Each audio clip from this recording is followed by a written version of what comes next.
Hello and welcome to Designer Discussions with Jason and Miriam.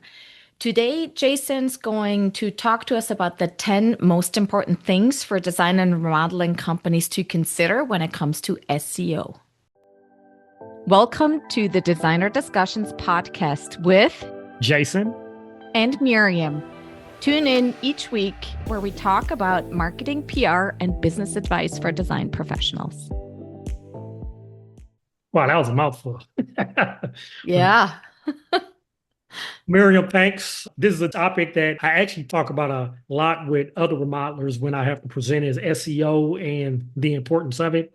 Because oftentimes I'm asked if any remodeler wants to do marketing, they ask, like, what can I do that I don't have to pay an arm and a leg?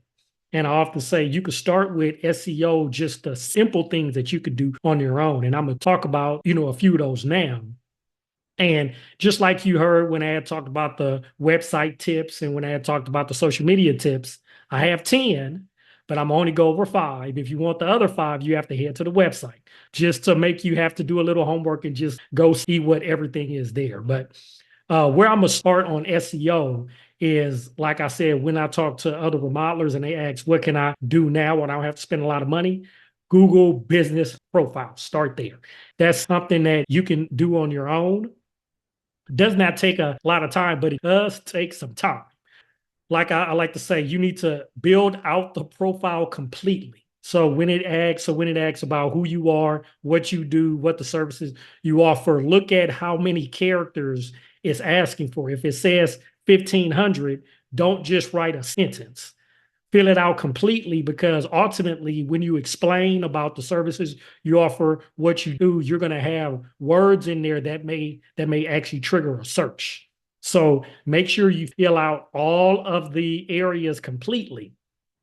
Next, anytime a holiday happens. So we just had a holiday not too long ago. We had the 4th of July. And so when that happens, you want to go on there and you want to adjust the time so you can be close, even though the 4th of July is actually on the weekend. But say it happened on a Monday, you want to change your hours that you're off on that time. Just that small change lets the search engines know, lets Google know that you're active on the profile.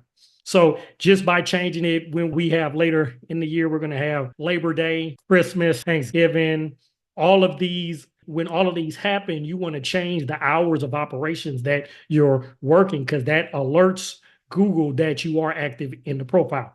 Simple change. Also, you want to post at least 2 to 3 times a month.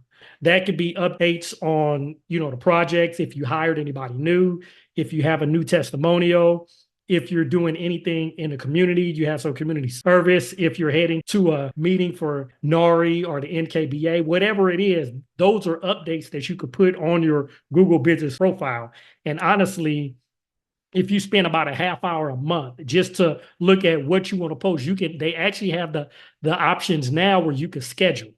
They just opened that up this year. They didn't have it in the past where you had to post each one the day. Now you can schedule it. So if you spend a half hour at the beginning of the month and say, this is what I want to post throughout the month, you could do your 2 to 3 posts, schedule them out throughout the month. And that's really all you have to do. Making sure you have everything up to date, completely filled out, and spend about a half hour a month. That's really all you need to do. And typically in about 6 to 8 months, you will start to see traction in terms of calls. So that's where I say just start there on your SEO journey. That will help you out a lot. Okay, so that's number 1. Number 2, if you are hiring anybody to do your SEO, and or if you have anybody in-house that's working on your SEO, or if you are, next you want to make sure you search and you optimize your search for everything local. Okay, so that means you have all the content on your page is aimed at local information. So if you're in Chicago, you shouldn't be talking about generic information. So you should highlight some of how you help in certain areas, what the cities are. So say, for instance, you're in Los Angeles. Even though you're in LA, there's, a lot of suburbs out there, whether it be Hawthorne, Inglewood, Compton, Pasadena, whatever those are. You want to have city pages around that shows that you are local to that municipality. So by creating that, it helps the search engines know that you serve this area and it's not just general in nature. Also, the keywords that you go after. Make sure that you go after the keywords for your local area. So if you are in LA, or if you are helping out any of the suburbs around, whether it be Hawthorne, Inglewood, or whatever, you have information on the city pages and on other pages that highlight the areas, whether it be Hawthorne, Compton, yeah, whatever is in your area. So you're optimizing for local search, because this, along with the Google Business Profile, helps you get found in maps. Because when anybody search for a designer or a remodeler near me, now they're actually, you'll have a chance to have your information in the maps section. Okay. That's number two. With the third one, this is what all remodelers have that they don't do enough of. Make sure you create content around the journey of the design or remodeling process. This actually differentiates you from all the competition. When you talk to the initial client, if they're open to it, you can film that. Or, I mean, because you don't have to have their image or them in it, or you don't have to have the audio, but just that process of what happens in that initial meeting. Then what happens when you take them to either the showroom, or you take them to look at the FF&E, furniture, fixtures, and equipment.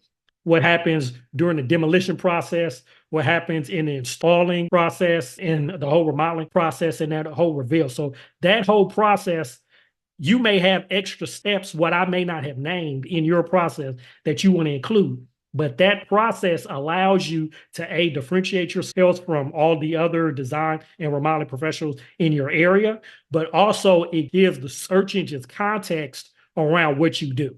And now it helps define you in relation to the other competitors in your area, because when anybody search for a remodeler that may do modern design, or that may do any type of design that you actually specialize in that overall process that you explained, now the search engines can recognize this is what you do over the competition. So that helps to differentiate you not only for the competition, but also for the search engines, which is very important.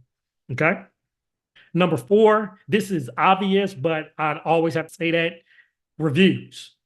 Reviews is one of the things that the search engines look at, whether it be in organic search, whether it be in the maps listings, whatever it is. Reviews is one of the things that highlights you as a good business. So what you should do ultimately is ask your past clients for reviews. If they have not given you a review, reach out to them. Ask them for a review. It's easy to ask. They may not do it, but it never hurts to ask. Okay. So ask them if they can actually do a review for you. But the best time to ask is right when the job is done. So as you're completing the project, as they're looking at the final remodel or whatever you've done, now is the time to actually ask them for that review. If they're able to do a video review, that helps you even more. But at the basic level, if they could just write you a review talking about working with you, what that process was like, what you did well, and all that, because that also helps to differentiate you. Because if you have a client that's able to explain why they chose you and what you did well, that helps. And that also helps the search engines differentiate you as well. Okay. So that's number four. The last one that I'm going to talk about here before everything else, you have to look at the website, is to improve the user experience. What you want to do, look at your site on desktop. Also look at your site on a mobile device. See if an end user looks at your site, if the overall experience is the same on the desktop as on a mobile device. If it's not, you need to adjust. You need to optimize. You need to ensure that how an end user interacts with your site, that overall experience is top notch, no matter where they search you at. Because if it's not the same, that's something that the search engines will dock you for. So for instance, if you have a lot of images that make your site run slow, so it loads slow, that's something that can hurt the user experience either on mobile or on desktop. And you need to check it on either device. Okay. How you interact in terms of when you click. How does that interaction happen? Is it the same on the desktop as a mobile device? So you want to go over your site on desktop and on mobile device, ensure that experience is the same on either device. That will help you in the long run. Those are just 5 of the 10. Like I said, there are 10, But for the other 5, head to our website and I'll head over those in depth there. Okay. So that's what I want to talk about today. And we look forward to hearing and seeing you in 2 weeks on Designer Discussions. We hope you enjoyed this episode of Designer Discussions and all of the helpful information. Subscribe to our podcast, leave us a review, and share it with your friends. We look forward to having you back next week. For more information on the podcast and the marketing studio, visit designerdiscussions.com and follow us on social media.